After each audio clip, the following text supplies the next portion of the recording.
अस्सलाम वालेकुम स्टूडेंट्स, आज हमने एक्सरसाइज नंबर 3.4 स्टार्ट करनी है, तो चलें इसको स्टार्ट करते हैं। एक्सरसाइज का जो टॉपिक है हमारा वो है symmetric matrix and skew symmetric matrix. तो सबसे पहले हम यहाँ पर डेफिनेशन देखेंगे सिमेट्रिक मैट्रिक्स की और स्क्यू सिमेट्रिक मैट्रिक्स की। तो चलें देखते हैं सिमेट्रिक मैट्रिक्स क्या होता है। स्क्वायर मैट्रिक्स, अगर हमारे पास कोई मैट्रिक्स स्क्वायर है, ठीक है। स्क्वायर मैट्रिक्स कौन सा होता है? जिसकी रोज़ और कॉलम की तादाद सेम होती है, ठीक है। अगर उस मैट्रिक्स का, वो मैट्रिक्स सिमेट्रिक कहलाएगा। अगर उस मैट्रिक्स का हम ट्रांसपोज लें तो उसका आंसर जो है वो उसी मैट्रिक्स ए के ही इक्वल आ जाए, तो उसी मैट्रिक्स ए के ही इक्वल अगर आ जाए तो हमारे पास वो मैट्रिक्स क्या कहलाता है? सिमेट्रिक मैट्रिक्स कहलाता है। ठीक हो गया। उसके बाद हम स्क्यू सिमेट्रिक मैट्रिक्स की डेफिनेशन देखने से पहले सिमेट्रिक मैट्रिक्स की एक एग्जांपल कर लेते हैं। एग्जाम्पल में मैंने एक मैट्रिक्स लिखा 1 3 3 2। इसका ट्रांसपोज फाइंड करें। देखें इसका ट्रांसपोज का मतलब क्या होता है? उसकी रोज़ को कॉलम में चेंज कर दें या कॉलम को रोज़ में चेंज कर दें। इसकी फर्स्ट रो को हमने फर्स्ट कॉलम में चेंज किया, 1 3 आया, 3 2 को रो को कॉलम में चेंज किया, 3 2। देखें ये जो हमें रिजल्ट में जो मैट्रिक्स मिला है ये उसी मैट्रिक्स ए के ही इक्वल आया है। तो इसका मतलब ये मैट्रिक्स क्या है? Symmetric matrix. तो हर वो स्क्वायर मैट्रिक्स सिमेट्रिक होगा अगर उसका ट्रांसपोज लेने से वापस आंसर में जो मैट्रिक्स मिले वो उसी मैट्रिक्स के ही इक्वल हो। नेक्स्ट स्क्यू सिमेट्रिक की डेफिनेशन देखते हैं। स्क्यू सिमेट्रिक की डेफिनेशन है अ स्क्वायर मैट्रिक्स ए, कि एक स्क्वायर मैट्रिक्स है ए, वो हमारे पास स्क्यू सिमेट्रिक मैट्रिक्स कहलाएगा अगर उसका ट्रांसपोज लें, उस मैट्रिक्स का अगर हम लोग ट्रांसपोज लें और वो इक्वल आ जाए नेगेटिव ऑफ दैट मैट्रिक्स, कि हमारे पास उस मैट्रिक्स का नेगेटिव आ जाए। एग्जाम्पल समझते हैं। यहाँ पर एक एग्जाम्पल ले ली, मैट्रिक्स है 0 -1 1 0। ठीक हो गया। इसका हम ट्रांसपोज फाइंड करते हैं। इसका ट्रांसपोज लिया, 0 1 रो कॉलम में चेंज हो गई 0 -1 एंड 1 0 रो कॉलम में चेंज हो गई। देखें ये आंसर में जो हमें मैट्रिक्स मिला है ये उसी ए के इक्वल हो सकता है अगर यहाँ पर हमारे पास जहाँ प्लस का 1 आ रहा है, अगर यहाँ पर माइनस का 1 आ जाए और यहाँ जहाँ माइनस का 1 आ रहा है यहाँ प्लस का 1 हो जाए, तो फिर से ये इसी ए मैट्रिक्स के इक्वल आ सकता है। तो इसके लिए हम इसमें से माइनस साइन को बाहर कॉमन ले लेते हैं। अगर माइनस कॉमन लेंगे तो ये 1 प्लस का जो है ये माइनस का 1 बन जाएगा और ये जो माइनस का 1 है ये प्लस का 1 बन जाएगा। तो वो माइनस बाहर लेने से हमारे पास अगेन यही वाला मैट्रिक्स ए आ जाएगा। तो ये माइनस ए के इक्वल आया, यानी कि ए का transpose negative of that matrix के इक्वल आया। तो ये मैट्रिक्स स्क्यू सिमेट्रिक मैट्रिक्स है। नेक्स्ट चलते हैं। नेक्स्ट हमारी एक्सरसाइज नंबर 3.4 है। इसके क्वेश्चन स्टार्ट करते हैं करना। क्वेश्चन नंबर 2 है इसका। हमारे पास यहाँ पर एक मैट्रिक्स गिवन है, हमें शो हमें करना है, show that A minus A transpose is skew symmetric matrix. A minus A transpose को स्क्यू सिमेट्रिक प्रूफ करवाना है। तो सबसे पहले हमें A माइनस ए ट्रांसपोज को फाइंड करना होगा, फिर ही हम उसे स्क्यू सिमेट्रिक प्रूफ करवा पाएंगे। तो चलें इसे स्टार्ट करते हैं, इसका सोल्यूशन स्टार्ट करते हैं। सबसे पहले हमने मैट्रिक्स ए लिखा, अब हम इसका ट्रांसपोज फाइंड कर लेते हैं, taking transpose on both sides. Transpose find किया। ट्रांसपोज में क्या करना है? सिंपल रो को कॉलम में चेंज कर दें। 1 2 0 रो थी उसे कॉलम में लिखा, 3 2 -1 रो थी, 3 2 -1 कॉलम में आया, -1 3 2 रो थी कॉलम में आ गया। ए ट्रांसपोज फाइंड कर लिया। अब हम ए माइनस ए ट्रांसपोज फाइंड करेंगे क्योंकि हमने ए माइनस ए ट्रांसपोज को सिमेट्रिक प्रूफ करना है। तो ए माइनस ए ट्रांसपोज फाइंड करते हैं। ए माइनस ए ट्रांसपोज फाइंड किया, सिंपल दोनों मैट्रिक्स को हमने माइनस किया। माइनस करने से ये हमारा रिजल्टिंग मैट्रिक्स आया। देखें इन दोनों को माइनस करें, 1 -1 0, 2 -3 -1, 0 -1 +1 हो जाएगा। 3 में से 2 को माइनस किया 1, 2 - 2 0, -1 3 -4, -1 -0 -1, 3 -1 करेंगे तो +4 हो जाएगा। 3 को 2 में से माइनस करेंगे तो 0। ये रिजल्टिंग मैट्रिक्स हमारे पास आ गया। अब क्योंकि हमने A माइनस ए ट्रांसपोज को प्रूफ करवाना है कि ये स्क्यू सिमेट्रिक है, तो कोई मैट्रिक्स स्क्यू सिमेट्रिक कब होता है? अभी डेफिनेशन देखी, अगर उसका ट्रांसपोज लें और वो नेगेटिव ऑफ दैट मैट्रिक्स आ जाए तो वो मैट्रिक्स स्क्यू सिमेट्रिक होता है। तो चलिए इसे इसका अब हम ट्रांसपोज लेते हैं दोनों तरफ जब हमने ट्रांसपोज अप्लाई किया तो हमारे पास ये रिजल्टिंग मैट्रिक्स बना, यानी कि इस मैट्रिक्स की रोज़ को कॉलम में चेंज कर दिया। 0 -1 1 को हमने कॉलम में चेंज किया, 1 0 -4 को -1 4 0 को, ये हमारे पास आया रिजल्टिंग आंसर।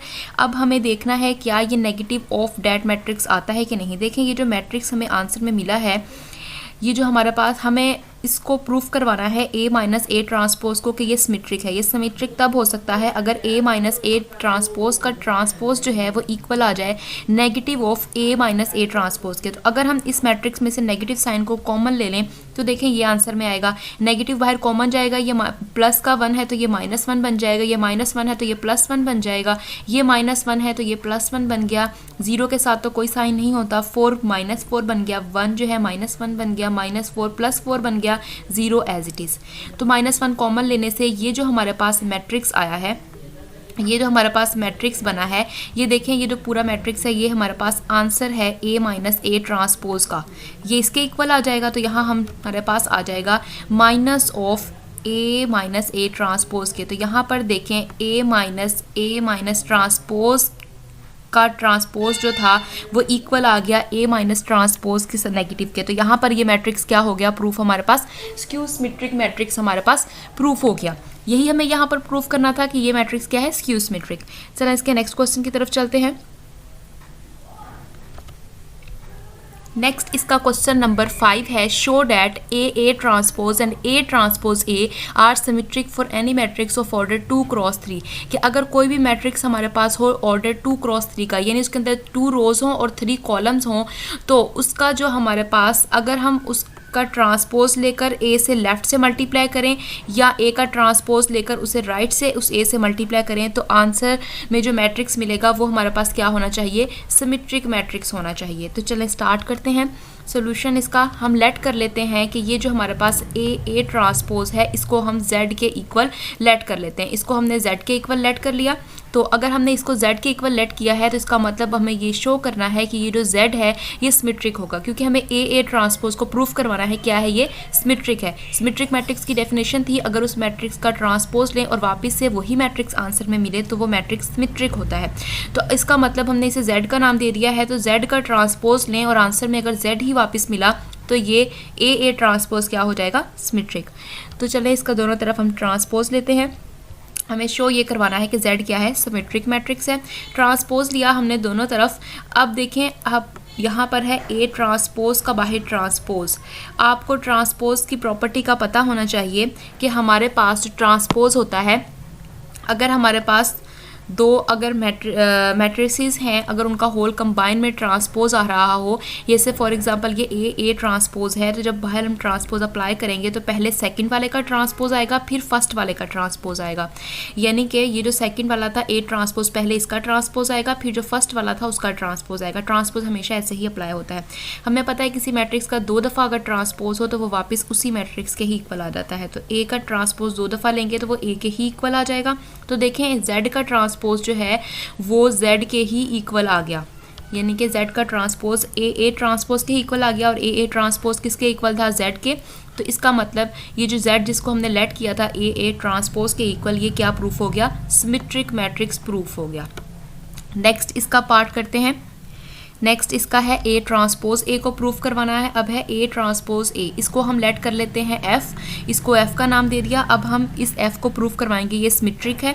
तो इसका हम ट्रांसपोज ले लेंगे बोथ साइड पे, यहाँ पर भी यही करेंगे। पहले सेकंड वाले मैट्रिक्स का ट्रांसपोज आएगा फिर फर्स्ट वाले का आएगा। तो सेकंड वाले का लिया A का ट्रांसपोज, फिर A के ट्रांसपोज का ट्रांसपोज, यहाँ पर 2 दफ़ा ट्रांसपोज है तो ये वापस इसी मैट्रिक्स के ही आ जाएगा। तो F ट्रांसपोज का आंसर आया A ट्रांसपोज A, यानी ये A ट्रांसपोज A किसके इक्वल था, ये F के ही इक्वल था। तो F का ट्रांसपोज F के ही इक्वल आ गया।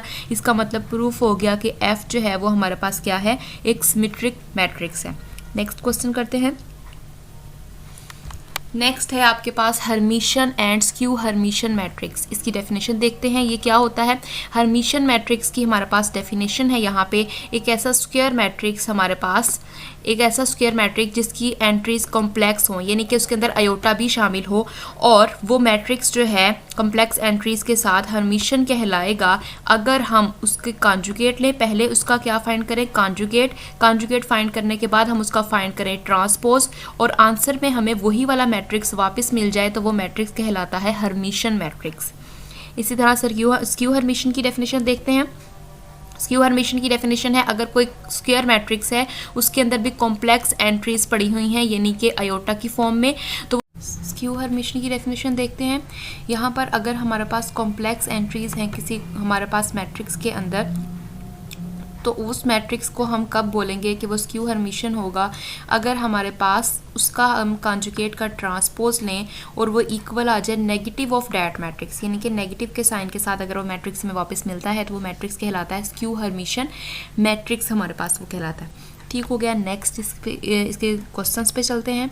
एक्सरसाइज का क्वेश्चन नंबर 6 है। यहाँ पर देखें जो हमारे पास मैट्रिक्स है इसमें अयोटा की फॉर्म में एंट्रीज पड़ी हुई हैं, तो ये हमारे पास एक कॉम्प्लेक्स मैट्रिक्स है, यानी कॉम्प्लेक्स एंट्रीज के साथ ये मैट्रिक्स है। अब इसको हमने प्रूफ करवाना है कि ये क्या है, हर्मिशन है, यानी a प्लस ए के कॉन्जुगेट के ट्रांसपोज को हमने हर्मिशन प्रूफ करवाना है।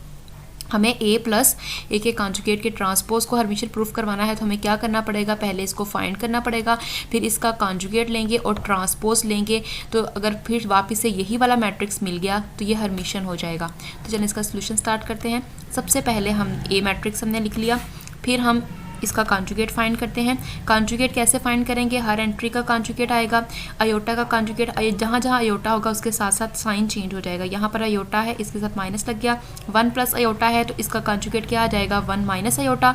1 क्योंकि रियल नंबर है, इसमें अयोटा है ही नहीं, तो इसका कॉन्जुगेट 1 ही होगा क्योंकि अयोटा के साथ का साइन चेंज होता है। उसके बाद माइनस अयोटा है तो माइनस अयोटा का कॉन्जुगेट लेंगे तो वो प्लस अयोटा बन जाएगा। अब कॉन्जुगेट आ चुका है हमारे पास, अब हम ट्रांसपोज इसका ले लेते हैं। ट्रांसपोज लेंगे तो ये रो कॉलम में चेंज हो जाएगी, ये वाली रो कॉलम में चेंज हो जाएगी। अब हमें a प्लस ए कॉन्जुगेट का ट्रांसपोज फाइंड करना है, तो हम इस वाले a मैट्रिक्स को और इस वाले को हम ऐड कर लेते हैं। ऐड कर लिया तो देखिए ऐड करने से हमें आंसर में क्या मिलता है, अयोटा माइनस अयोटा 0 हो गया, 1 plus iota plus 1 minus iota, iota iota से cancel, 1 plus 1 2, 1 plus 1 2 minus iota plus iota 0, ये हमारे पास मैट्रिक्स आ गया। अब हमने इसी मैट्रिक्स को प्रूफ करवाना है कि ये हर्मिशन होगा कि नहीं होगा। तो हर्मिशन प्रूफ करवाने के लिए हमें क्या करना पड़ेगा, पहले इसका कॉन्जुगेट लेना पड़ेगा, फिर इसका ट्रांसपोज। तो पहले इसका कॉन्जुगेट लेते हैं, इसका कॉन्जुगेट लेंगे और फिर हम इसका क्या फाइंड आउट करेंगे, ट्रांसपोज। कॉन्जुगेट देखें, इसका जो हमारे पास कॉन्जुगेट होगा इस मैट्रिक्स का, वो हमारे पास अगेन जो है वो यही वाला मैट्रिक्स देगा, क्योंकि इसके अंदर कोई भी कम्प्लेक्स एंट्री नहीं पड़ी हुई हमारे पास। इस क्योंकि ये हमारे पास एक रियल मैट्रिक्स आया है ना, इसमें कोई भी अयोटा वाली टर्म हमारे पास नहीं मौजूद, तो इसका जो कॉन्जुगेट होगा वो अगेन यही वाला मैट्रिक्स मिलेगा। इसके बाद इसी वजह से यहाँ पर लिखा है कि इसका ट्रांसपोज एंड कॉन्जुगेट दोनों लिया। इसके ऊपर आपने इसका कॉन्जुगेट भी डाल देना है, वो बाय मिस्टेक डाला नहीं गया, यहाँ पर आपका कॉन्जुगेट भी आ जाएगा।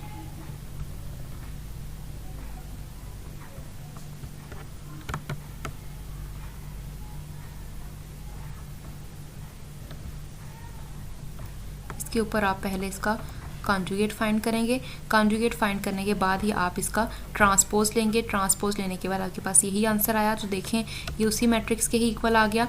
यहाँ पर हमने इसका पहले कॉन्जुगेट लिया है, फिर हमने इसका ट्रांसपोज फाइंड किया है। ये इसका पहले हमने कॉन्जुगेट फाइंड किया, फिर ट्रांसपोज। कॉन्जुगेट देखें इस मैट्रिक्स का यही वाला मैट्रिक्स ही अगेन आएगा, जब ट्रांसपोज लेंगे फिर से यही आएगा, तो ये हमारे पास हर्मिशन मैट्रिक्स प्रूफ हो गया। नेक्स्ट क्वेश्चन पे चलते हैं। इसका जो क्वेश्चन नंबर 8 है एक्सरसाइज का, वो आप लोगों ने खुद ट्राई करना है, बहुत ही आसान है, आप लोगों ने वो खुद ट्राई करना है। क्वेश्चन नंबर 8 आप लोग खुद करेंगे। नेक्स्ट चलते हैं। नेक्स्ट है आपके पास एचलन and reduced echelon form. Exercise के क्वेश्चन स्टार्ट करने से पहले आपको एचलन एंड रिड्यूस्ड एचलन फॉर्म के बारे में पता होना चाहिए कि ये क्या होती है, echelon and reduced echelon form of a matrix. तो सबसे पहले एचलन फॉर्म की डेफिनेशन देखते हैं। Echelon form of a matrix जो है ये हमारे पास है, अगर हमारे पास कोई मैट्रिक्स A है, उसका ऑर्डर m क्रॉस n है, यानी m रोज़ हैं उसमें और n कॉलम्स हैं, तो उसे हम एचलन फॉर्म में कहेंगे कि वो एचलन फॉर्म में होगी। अगर हम रो के हिसाब से करेंगे तो वो रो एचलन फॉर्म बन जाएगी, अगर हम कॉलम के हिसाब से कर रहे होंगे तो वो कॉलम एचलन फॉर्म बन जाएगी। मेथड एक ही होगा कि if in each successive non-zero row the number of zero before the leading entry is greater than the number of such zeros in the preceding row। कि हमारे पास इन सब जो लिखी हुई है डेफिनेशन, इसका क्या मतलब है, आइए इसको समझते हैं हम लोग एग्जाम्पल की मदद से। यहाँ पर देखें हमारे पास यहाँ पर गिवन है कि अगर कोई मैट्रिक्स A है, ठीक है, वो एचलन फॉर्म में हमारे पास आ जाएगा अगर हर सक्सेसिव नॉन ज़ीरो रो जो है उसके अंदर जो ज़ीरो की तादाद हो उससे पहले भी लीडिंग एंट्री से पहले जितने भी ज़ीरो हों उस रो में, यानी कोई भी हम रो लेते हैं उसमें लीडिंग एंट्री से पीछे जितने भी ज़ीरो हैं वो उससे पीछे आने वाली रो से ज़्यादा होने चाहिए। इसका मतलब क्या है? सबसे पहले लीडिंग एंट्री की डेफिनेशन आपको पता होनी चाहिए, फिर ही आप उनको समझ में आएगा। लीडिंग एंट्री कोई भी हमारे पास नॉन ज़ीरो रो की जो पहली एंट्री होगी, नॉन ज़ीरो रो की जो सबसे पहली नॉन ज़ीरो एंट्री होगी उसे हम लीडिंग एंट्री बोलेंगे। जैसे मैंने यहाँ पर एग्जांपल भी लिखी है, ये हमारे पास एक मैट्रिक्स है। देखें ये जो पहली रो है ये हमारे पास नॉन ज़ीरो रो है। ऐसी रो जिसमें एक भी ऐसी एंट्री मिल जाए जिसमें एक भी ऐसा एलिमेंट मिल जाए जो नॉन ज़ीरो हो तो वो नॉन ज़ीरो रो कहलाती है। ये जो रो है रो नंबर 1, ये देखें ये हमारे पास नॉन ज़ीरो रो है ना, क्योंकि इसके अंदर हमें ऐसी एंट्रीज मिल रही हैं जो नॉन ज़ीरो हैं। अगर किसी रो के अंदर एक भी एंट्री नॉन ज़ीरो मिल जाए तो वो रो नॉन ज़ीरो होती है। इस नॉन ज़ीरो रो के अंदर सबसे पहली एंट्री कौन सी है जो ज़ीरो नहीं है? सबसे पहले एंट्री ज़ीरो है, ये तो खुद ज़ीरो है, ये लीडिंग एंट्री नहीं होगी। इससे अगली एंट्री देखें 1 है, 1 वो एंट्री है जो ज़ीरो नहीं है, तो 1 को हम बोलेंगे लीडिंग एंट्री। 1 क्या है यहाँ पर? Leading entry. इस रो की लीडिंग एंट्री क्या है? 1। उससे नेक्स्ट रो पे चलें, नेक्स्ट रो भी देखें नॉन ज़ीरो रो है हमारे पास, नेक्स्ट रो भी नॉन ज़ीरो है। नॉन ज़ीरो रो में देखें ऐसी सबसे पहली नॉन ज़ीरो एंट्री कौन सी है? पहली एंट्री तो ज़ीरो है, दूसरी भी ज़ीरो है, तीसरी नॉन ज़ीरो है। तो ये वाली जो एंट्री है ये 1 जो है सेकंड रो में, ये सेकंड रो की लीडिंग एंट्री 1 होगी। थर्ड रो तो पूरी ही ज़ीरो है तो इसमें कोई भी लीडिंग एंट्री नहीं होगी। अब एचलन फॉर्म में हमें कैसे पता चलेगा कोई मैट्रिक्स एचलन फॉर्म में है या नहीं? एचलन फॉर्म में पता चलेगा अगर हमारे पास कोई मैट्रिक्स गिवन हो, उसकी हर नॉन ज़ीरो रो के अंदर जो लीडिंग एंट्री से पीछे जितने भी ज़ीरोज़ हों उससे पीछे आने वाली रो से उस रो में ज़्यादा ज़ीरो होने चाहिए। यानी कि फॉर एग्जांपल जैसे कि ये पहले वाली रो है हमारे पास, इसके अंदर लीडिंग एंट्री आपको पता चल गया 1 है, 1 से पीछे कितने ज़ीरो हैं? 1। उससे जो अगली रो होगी उसमें लीडिंग एंट्री ये वाली है 1, इससे पीछे कितने ज़ीरो आ रहे हैं? 2। देखें पिछली रो से ज़्यादा ज़ीरो आ रहे हैं ना, तो ये ठीक हो गया। उससे अगली रो देखें ये पूरी ही ज़ीरो है, यानी इसमें कोई लीडिंग एंट्री है ही नहीं और इसमें पिछली रो से ज़्यादा ज़ीरो मौजूद हैं, तो ये जो मैट्रिक्स है ये एचलन फॉर्म में है। यानी एचलन फॉर्म में होने के लिए ज़रूरी है कि हमारे पास लीडिंग एंट्री से पहले जितने भी ज़ीरो आ रहे हैं वो ज़ीरो पिछली आने वाली रो से ज़्यादा होने चाहिए। ठीक है, अब एक और एग्जांपल करते हैं जो एचलन फॉर्म में नहीं होगी। तो ये हमने वो एग्जांपल लिखी जो एचलन फॉर्म में नहीं है। देखें ये जो पहली रो है इसमें लीडिंग एंट्री कौन सी होगी? लीडिंग एंट्री किसी नॉन ज़ीरो रो की वो होती है जो सबसे पहली नॉन ज़ीरो एंट्री को कंटेन करती है, वो हमारे पास लीडिंग एंट्री होती है। यानी कि ये पहली रो है, इसके अंदर सबसे पहली नॉन ज़ीरो एंट्री कौन सी है? -2। तो -2 इस रो की लीडिंग एंट्री है। लीडिंग एंट्री से पीछे कितने ज़ीरो हैं? 2 ज़ीरोज़ हैं। उसके बाद रो 2 में देखें, रो 2 में जो लीडिंग एंट्री है वो है 1, क्योंकि सबसे पहली नॉन ज़ीरो एंट्री यही है ना, नॉन ज़ीरो नंबर यही है 1। 1 से पीछे कितने ज़ीरो आ रहे हैं? 1। ये पिछली रो से ज़्यादा ज़ीरो कंटेन नहीं कर रहा, इसका मतलब ये मैट्रिक्स एचलन फॉर्म में नहीं होगा। ये थी इसकी डेफिनेशन। इन सिंपल वर्ड आप लोगों को ये पता होना चाहिए एक मैट्रिक्स एचलन फॉर्म में होता है अगर उसकी लीडिंग एंट्री से नीचे वाले सारे नंबर ज़ीरो हों। लीडिंग एंट्री की आपको समझ आ गई कि कोई भी अगर रो दी हुई हो उसकी उस कोई भी नॉन ज़ीरो, सबसे पहली बात कि कोई भी नॉन ज़ीरो रो हो उसके अंदर जो सबसे पहली नॉन ज़ीरो एंट्री होती है उसे लीडिंग एंट्री कहते हैं। उस लीडिंग एंट्री के नीचे जितने भी ज़ीरो हों वो जितने भी एलिमेंट्स हो सारे ज़ीरो हों। जैसे ये 1 है, इसके नीचे सारे ज़ीरो हैं। उसके बाद अगली रो में लीडिंग एंट्री ये वाला 1 है, इस 1 के नीचे सारी एंट्री ज़ीरो हैं, तो ये हमारे पास क्या होगी? थर्ड रो में कोई भी लीडिंग एंट्री नहीं है। तो ये जो मैट्रिक्स है ये एचलन फॉर्म में हो गया। उससे अगला जो मैट्रिक्स है इसे देखें, इस फर्स्ट रो में लीडिंग एंट्री -2 है, -2 के नीचे देखें सारी एंट्री ज़ीरो हैं, नहीं है ज़ीरो, इसलिए ये एचलन फॉर्म में नहीं है। समझ में आ गया डेफिनेशन से भी और इस तरह से भी concept. Next reduced echelon form की बात करते हैं। रिड्यूस्ड एचलन फॉर्म में ये है कि सबसे पहले रिड्यूस्ड एचलन फॉर्म में होने के लिए मैट्रिक्स को ज़रूरी है कि पहले वो एचलन फॉर्म में हो, यानी एचलन फॉर्म ये ऊपर डेफिनेशन पड़ी है, पहले मैट्रिक्स को इस फॉर्म में होना चाहिए।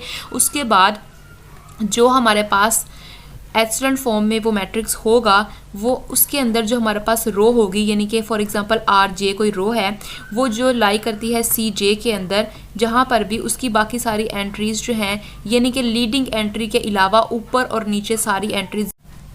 एग्जांपल से समझते हैं। हम लोग यहाँ पे एग्जांपल से समझते हैं कि किस तरह से हमारे पास डेफिनेशन का मतलब क्या है। देखें यहाँ पर सबसे पहले इस मैट्रिक्स के लिए ज़रूरी है कि ये एचलेंट फॉर्म में हो। एचलेंट फॉर्म क्या थी कि फर्स्ट रो अगर हम ले रहे हैं नॉन ज़ीरो तो उसकी जो पहली एंट्री है ये हमारे पास कौन सी है, 1 है। ये जो लीडिंग एंट्री हमारे पास हो इसके नीचे वाली सारी एंट्री 0 होनी चाहिए। सेकंड रो में लीडिंग एंट्री क्या है, ये वाली है लीडिंग एंट्री, इसके नीचे वाली सारी रो एलिमेंट 0 हैं, ठीक है। थर्ड रो में कोई भी लीडिंग एंट्री नहीं है क्योंकि सारी ही एंट्री 0 हैं। तो ये मैट्रिक्स एचलेंट फॉर्म में तो है। ये मैट्रिक्स ऐसा जो एचलेंट फॉर्म में हो वो रिड्यूस्ड एचलेंट फॉर्म में होगा अगर लीडिंग एंट्री के नीचे वाली भी और ऊपर वाली भी सारी टर्म्स 0 हो जाएं, यानी सारी एंट्री 0 हो जाएं। देखें इसकी फर्स्ट रो के अंदर लीडिंग एंट्री ये वाला 1 है, इसके ऊपर तो कोई एंट्री होगी नहीं, नीचे वाली सारी 0 हैं। सेकेंड रो में लीडिंग एंट्री ये वाली 1 है, इसके ऊपर और नीचे दोनों एंट्रीज ही 0 हैं। उसके बाद थर्ड रो में तो हमारे पास लीडिंग एंट्री है। इसका मतलब ये मैट्रिक्स रिड्यूस्ड एचलेंट फॉर्म में है। इस एग्जांपल पे आ जाएं। देखें यहाँ पर ये पहले हमें देखना होगा ये एचलेंट फॉर्म में है कि नहीं। एचलेंट फॉर्म के लिए लीडिंग एंट्री के नीचे वाली सारी एंट्री 0 होनी चाहिए। लीडिंग एंट्री के नीचे वाली सारी 0 हैं। सेकेंड रो में देखें लीडिंग एंट्री 1 है, इसके नीचे वाली भी सारी 0 हैं। थर्ड रो में लीडिंग एंट्री ये वाली होगी क्योंकि इस रो के अंदर, इस थर्ड रो के अंदर सबसे पहली नॉन जीरो एंट्री कौन सी है, ये वाला 1। तो ये 1 क्या होगा हमारे पास, लीडिंग एंट्री। इस 1 के नीचे भी सारी एंट्री 0 है। अब ये एचलेंट फॉर्म में तो है, रिड्यूस्ड एचलेंट फॉर्म के लिए लीडिंग एंट्री के नीचे और ऊपर सारी टर्म्स ही 0 होनी चाहिए। अब लीडिंग एंट्री 1 थी, इसके नीचे वाली सारी 0, ऊपर कोई टर्म ही नहीं है। सेकेंड रो में लीडिंग एंट्री ये वाला 1 था, इसके नीचे और ऊपर सारी एंट्री 0 है, ठीक हो गया। जो थर्ड रो है इसमें लीडिंग एंट्री 1 है, इसके ऊपर वाली सारी टर्म 0 नहीं है, इस वजह से ये रिड्यूस्ड एचलेंट फॉर्म में नहीं होगी। ओके हो गया। आगे है rank of a matrix. Rank of a matrix की डेफिनेशन है कि अगर हमारे पास कोई एक मैट्रिक्स है नॉन जीरो मैट्रिक्स, यानी कि वो नॉन जीरो नहीं, यानी कि उस मैट्रिक्स की सारी एंट्री 0 नहीं होनी चाहिए, कम से कम एक तो नॉन जीरो लाजमी हो, तो मैट्रिक्स नॉन जीरो होना चाहिए। और अगर हमारे पास उस मैट्रिक्स के अंदर R जो है ये शो करता है नंबर ऑफ नॉन जीरो रोज़ को, यानी कि ऐसी रोज़ जो कि नॉन जीरो है, नॉन जीरो रोज़ को अगर हमारे पास रिप्रेजेंट करता है R, तो अगर हम उस मैट्रिक्स को रिड्यूस्ड एचलेंट फॉर्म में कन्वर्ट करें, किस में कन्वर्ट करें, रिड्यूस्ड एचलेंट फॉर्म में, जो अभी अभी हमने पढ़ी कि जो लीडिंग एंट्री होगी उसके ऊपर और नीचे सारी टर्म्स को हम क्या बनाएंगे, 0 बनाएंगे, ठीक है। अगर हम उसको रिड्यूस्ड एचलेंट फॉर्म में कन्वर्ट करें, कन्वर्ट करने के बाद जो R होगा वो क्या रिप्रेजेंट करता होगा, रैंक को। इन सिंपल वर्ड ये कह सकते हैं कि अगर कोई मैट्रिक्स दिया हो उसका रैंक फाइंड करना हो तो हम उसको पहले रिड्यूस्ड एचलेंट फॉर्म में कन्वर्ट करेंगे। रिड्यूस्ड एचलेंट फॉर्म में कन्वर्ट करने के बाद जितनी भी number of non zero rows बचेंगी, यानी कि ऐसी रोज जो नॉन जीरो हो, नॉन जीरो रो कब होंगी, जब उसकी कम से कम एक ऐसी एंट्री उस रो में मिल जाए जो 0 ना हो, तो हमारे पास जितनी भी जो है नॉन ज़ीरो रोज़ की तादाद होगी वो हमारे पास उस मैट्रिक्स से क्या कहलाएगी, रैंक कहलाएगी। तो यहाँ पे एग्जांपल से देखते हैं। एग्जांपल देखें, यहाँ पर एक मैट्रिक्स गिवन है। देखें इस मैट्रिक्स के अंदर ये रिड्यूस्ड एचलेंट फॉर्म में से कन्वर्ट करवाया हुआ है। देखें ये रिड्यूस्ड एचलेंट फॉर्म में है, 1 लीडिंग एंट्री है, इसके नीचे सारी एंट्री 0, यहाँ पर ये वाली लीडिंग एंट्री है, इसके ऊपर और नीचे दोनों एंट्री 0, थर्ड में कोई भी लीडिंग एंट्री नहीं है, तो ये मैट्रिक्स रिड्यूस्ड एचलेंट फॉर्म में है। अब इसके अंदर देखें कितनी नॉन जीरो रोज हैं। फर्स्ट रो जो है नॉन जीरो है, मतलब कि इसके अंदर 3 एंट्रीज हमें 0 के बगैर मिल रही हैं, यानी कि 0 नहीं है। सेकेंड जो रो है वो भी नॉन जीरो है, लेकिन थर्ड वाली पूरी 0 है, तो नॉन जीरो रोज कितनी हुई, 2 है ना नॉन जीरो रोज, तो इसका रैंक भी कितना हो जाएगा, 2। तो आए रैंक से रिलेटेड एक्सरसाइज का क्वेश्चन करते हैं। क्वेश्चन नंबर 10 है आपकी एक्सरसाइज का, इसका पार्ट नंबर 2 आपके सिलेबस में शामिल है। इसको हमने रैंक फाइंड आउट करना है। तो रैंक फाइंड करने के लिए सबसे पहले आप मैट्रिक्स को रिड्यूस्ड एचलेंट फॉर्म में कन्वर्ट करोगे। रिड्यूस्ड एचलेंट फॉर्म में कन्वर्ट करने के लिए जो रो की सबसे पहली रो की जो लीडिंग एंट्री होगी उसके नीचे सारी एंट्रीज को 0 करोगे। फिर जो रो 2 होगी उसकी जो लीडिंग एंट्री होगी उसके ऊपर और नीचे वाली टर्म्स को 0 करोगे। फिर जो रो 3 होगी उसकी जो लीडिंग एंट्री होगी उसके ऊपर और नीचे वाली टर्म्स को 0 करोगे। फिर देखोगे कितनी रोज जो है वो नॉन जीरो बची हैं। तो चलें करते हैं स्टार्ट। हमने सबसे पहले मैट्रिक्स लिखा। देखें अब यहाँ पर फर्स्ट रो के अंदर सबसे पहली नॉन जीरो एंट्री कौन सी है, 1 है ना सबसे पहली नॉन जीरो एंट्री, तो 1 क्या होगी, लीडिंग एंट्री। अब ये लीडिंग एंट्री है तो रिड्यूस्ड एचलेंट फॉर्म में करने के लिए इसके नीचे वाली टर्म्स को हमें 0 करना होगा, यानी 2 को भी 0 करना होगा, 1 को भी, 3 को भी। तो इसको 0 करने के लिए हम क्या करेंगे, हम यहाँ पर कुछ ऑपरेशंस लगाएंगे, यानी ये जो हमारे पास रो 2 है, ये जो रो 2 है इसमें से हम माइनस कर दें अगर इस रो 1 को हम 2 से मल्टीप्लाई करवाएं पहले, फिर इसमें से इस रो को माइनस कर दें, यानी कि R2 को -2R1 में से माइनस कर दें, यानी कि ये जो रो 1 है इसको हम मल्टीप्लाई करवाएं 2 के साथ, करवाने के बाद ये जो रो 2 है इसमें से माइनस कर दें। तो देखें जब रो 1 को हम मल्टीप्लाई करवाएंगे 2 के साथ तो यहाँ पे क्या आ जाएगा, 2 माइनस का 8, यहाँ पे 14। फिर हम इस रो 2 में से इसको माइनस करेंगे तो जो आंसर बचेगा वो हमने रो 2 के अंदर लिखना है, इसलिए यहाँ पर लिखा है कि रो 2। तो हमारे पास देखें क्या आंसर आता है, तो हमारे पास आंसर आएगा 0 3 15। उसके बाद अब क्योंकि इस 1 को 0 बनाना है, इस 1 को 0 बनाने के लिए अगर हम रो 3 में से रो 1 को माइनस कर दें तो 1 - 1 0, -2 -4 करेंगे तो हमारे पास क्या आ जाएगा, -2 को जब -4 करेंगे तो ये प्लस का 4 बनेगा, -2 + 4 करेंगे तो 2 आंसर आ जाएगा। 3 में से जब माइनस करेंगे -7 को तो वो प्लस होकर आंसर क्या दे देगा, 10। तो ये हमारे पास रिजल्टिंग रो आ जाएगी। उसके बाद देखेंगे 3 है, 3 को 0 बनाने के लिए रो 1 को मल्टीप्लाई करवाएंगे 3 के साथ मल्टीप्लाई करवा कर हम लोग रो 1 को मल्टीप्लाई करवा के रो 4 में से उसे माइनस करवा देंगे। तो इसको 3 से पहले मल्टीप्लाई करवाएंगे, फिर इस रो में से माइनस करेंगे, तो माइनस करने से हमारे पास ये वाली रिजल्टिंग हमारे पास आंसर आया। देखिए इस फर्स्ट कॉलम की लीडिंग एंट्री जो थी, ये जो फर्स्ट रो की लीडिंग एंट्री थी, इसके नीचे वाली सारी एंट्री 0 हो गई। अब हमारा काम है सेकंड रो की जो लीडिंग एंट्री है उसके ऊपर और नीचे वाली टर्म्स को 0 करना। अब देखें ये सेकंड रो में सबसे पहली नॉन जीरो एंट्री कौन सी है, ये वाली 3 है। इस 3 के ऊपर और नीचे वाली टर्म्स को हमें 0 करना होगा। तो चलें करते हैं इसको स्टार्ट। हम इसको 0 करना है हमें, तो हम अपनी आसानी के लिए इस 3 को 1 बना लेते हैं। इस 3 को 1 बनाने के लिए हम इस पूरी रो 2 को 3 पर डिवाइड कर देंगे। रो 2 को जब हमने 3 पर डिवाइड किया तो आंसर में मिला 0 1 और 15। 3 को हमने डिवाइड करवाया, यहाँ पर 15 नहीं, यहाँ पे 5 आएगा, ये बाय मिस्टेक लिखा गया, ये 1 नहीं आएगा, सिर्फ 5 आएगा। फिर हम इस 1 के ऊपर और नीचे वाली एंट्रीज को 0 करेंगे।